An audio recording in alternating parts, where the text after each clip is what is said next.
So is this a new model from a global Chinese electric car maker? Nope, it's actually the latest from Mahindra. Yes, many are shocked and surprised by how good and cutting edge the production models from this company's EV range are looking. Those are the BE6E and the XEV9E. But we'll tell you all about the latter in this video. So the 9E won't be the only XEV. That will be a family of vehicles. Lots to look forward to. But before that can happen, there is going to be another car that also you need a lot of information on.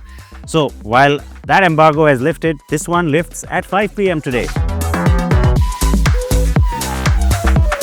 Now originally this was supposed to be the XUV brand. The electrified XUV has become XEV. And so you're not therefore very surprised to see that in terms of attribute, overall size, and even the kind of face that the car has, kind of reminds you of the 700 or the XUV family in general. It looks big but not bulky, and the coupe SUV stance adds to the overall look of the XEV9E. The sophistication on the outside continues inside too. Huge glass roof and a palette that is light. Now, at one point you would have criticized Mahindra for this, but after the Thar rocks, I think anything goes. But you know what? It's nice because it's two-tone, and you've got this really interesting soft touch to the dash. It feels more high-end and more sophisticated. It's got this little padding in there as well. You do see a lot of colors though, but it's muted enough. So even though there's gray, there's this greenish gray, and then there's this whitish cream, it all kind of comes together. The three massive 12.3-inch screens are what you get for attention. There's one for the passenger, the infotainment system, and finally the instrument cluster that's virtual. And there's a lot more on this in the longer version of this review that's coming up later. And then there are apps that have been added also for convenience that make things really interesting.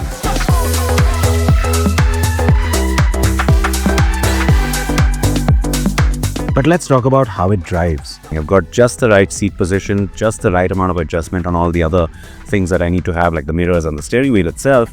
Being telescopic and height adjusting, it's just perfect for my current comfort and what I would like as my ideal position.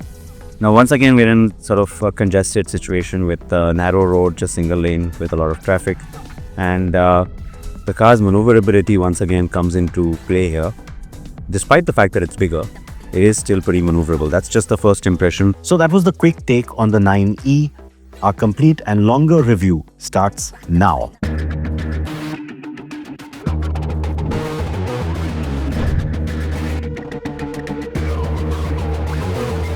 You may be forgiven for thinking this is yet another new global EV from a Chinese marque. Considering they are at the forefront of the EV race, that's not a bad thing now, is it?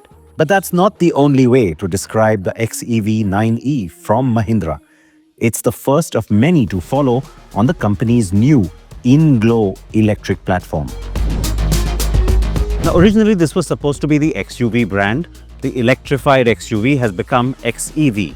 And so you're not therefore very surprised to see that in terms of attribute, overall size, and even the kind of face that the car has, kind of reminds you of the 700 or the XUV family in general.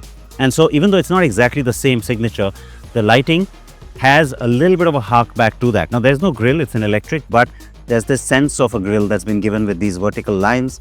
And then of course you've got this connected LED and the big logo. Now that logo is interesting because it looks like it's finished in metal, like a dull or a darker chrome, but it actually lights up. So that's quite a cool little touch. I think people will love that.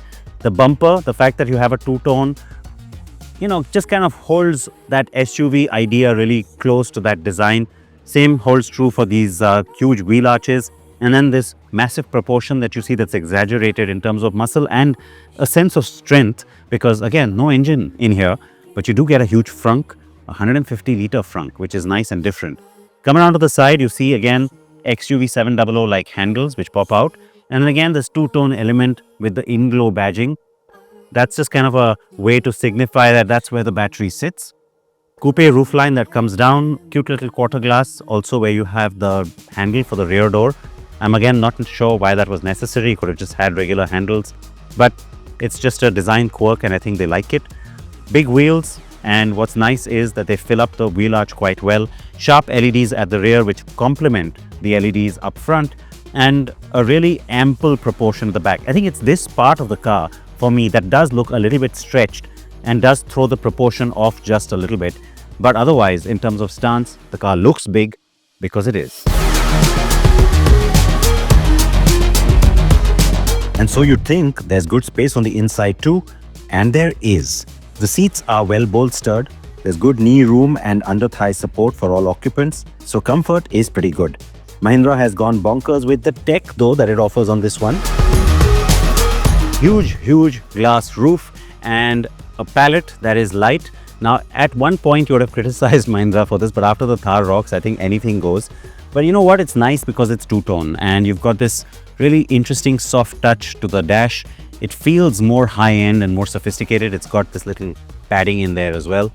You do see a lot of colors though, but it's muted enough. So even though there's grey, there's this greenish grey and then there's this whitish cream, it all kind of comes together. The steering wheel is round and big, and I was talking about it during the drive. Gear stick, you know what, it looks really funky and it's kind of got this backlit or inlit element to it, but it's not very comfortable or easy to use. I think it just takes some getting used to perhaps. You got this knob here to be able to navigate that screen, but it is a touch screen. 3 massive screens, in fact, all of them are 12.3 inch, and this is going to be a game changer. This is Pack 3, which is the top end version, and that's why all of this is standard. Now that's the passenger screen, and that means you have lots of different apps in here, including a whole lot of streaming apps. So you could actually, I'm sort of reaching out here because I'm not the passenger right now, but yes, you could actually not just get things like YouTube or Amazon Prime or even some of the music apps that you like, but even the delivery apps like Blinkit or Big Basket. You can access some of that. You can do some of your shopping, and you can also take some of your video calls or meetings like Zoom or Google Meet. All of that is possible through that screen. This is the touch screen that has the kind of layout and functionality that you're familiar with. So all the connectivity and all the settings are in here, and it also of course lets you manipulate things like your charging and your battery information. That's the instrument cluster, same size screen, and lots of different options on that. We've already showed you how that can be customized. You got one wireless charger here and one at the rear, which is nice because it's good to have that in the back too. This one doesn't bounce around, so it's also good, and it's got a 2-step sort of a thing, so that even if you just want to store your phone, again you can just put it up there, doesn't bounce around, and you can just close this section. So that's a good thing. Connectivity, of course, for your smartphone is also wireless.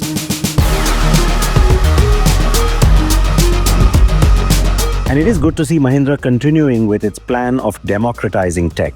But it's the battery tech that Mahindra has also managed to deliver on. 2 LFP battery packs on offer, the 59 kWh and the 79 kWh. And while I didn't get to sample the former, I spent time with the more powerful of the two. Earlier, when you had cars on the same platform, they felt very similar, but not quite the case anymore. And that's definitely true of these two as well. On this car, I've got all the ADAS suite switched on, and things like lane keep assist. In fact, it even keeps you in the center of your lane. The steering, it's a little aggressive, in fact, how it tries to auto-correct itself. But it's nice to see that it works very effective. The big car feel is also further cemented because you've got this bigger steering wheel. But you know what? It's not exaggerated. It's very comfortable. The driving position on this car is actually really satisfying. I've got just the right seat position, just the right amount of adjustment on all the other things that I need to have, like the mirrors on the steering wheel itself, being telescopic and height adjusting. It's just perfect for my current comfort and what I would like as my ideal position. Now, once again, we're in sort of a congested situation with a narrow road, just single lane with a lot of traffic. And the car's maneuverability once again comes into play here. Despite the fact that it's bigger, it is still pretty maneuverable. That's just the first impression. The graphics and everything else is very similar to what I saw on the B6E, but I guess there's no point now being in race mode, so let me get out of that. And yeah, the same problem about how you can access this menu. This needs to have a shortcut. You go back to range, and then you know what, maybe it's a good idea for me to also go back to the map. The wireless charger, wireless Apple CarPlay also works a little bit better in this car, that the phone doesn't shift or bounce around like it was in the B6E. Now the 9E also has the boost mode, so just a flick of that button, and once again it only seems to work in the everyday and range modes, because that's when you need that little extra burst of power. Like I said, both the XEV 9E and B6E are based on the InGlow platform, so the batteries on both are also the same. In fact, the two-pack sizes are also identical. If you used a 175 kilowatt super-fast charger, 20% to 80% charge is possible in just 20 minutes. We still don't have the data or the figures on how long slow charging will take. But the big announcement from Mahindra was offering unlimited warranty on that battery. Now that only applies to the first owner of the car. If the car gets sold, the second owner will have to settle for 10 years or 2 lakh kilometers for the warranty. There's a big play on safety too, as Mahindra is extremely sure that the XEV 9E will get a 5-star crash rating, according to its internal tests. In fact, it also crash tested one just for us to see. We'll have to wait for Global NCAP or Bharat NCAP to conduct a test and give us a rating. Prices are only known for Pack 1, which is the base version. That's announced at 21,90,000 rupees. But the car that I'm showing you is Pack 3, which is the top-end version. We're expecting that to still stay under 30 lakh rupees. Deliveries will begin by the end of February and by the beginning of March at the latest. The XEV 9E is not cheap, but then again, it wasn't ever meant to be. And while it packs in a whole lot of luxury features, it's also not priced like a luxury car. Mahindra has packed in a lot more than I thought was possible, and I would love to spend more time with it. For now though, as far as first impressions go, I am impressed. The MG ZS EV will get some serious competition from this one, as well as the upcoming Hyundai Creta EV. Mahindra has taken its time to get this product right, and that shows. I'm really looking forward to spending more time with it to bring you a more detailed review.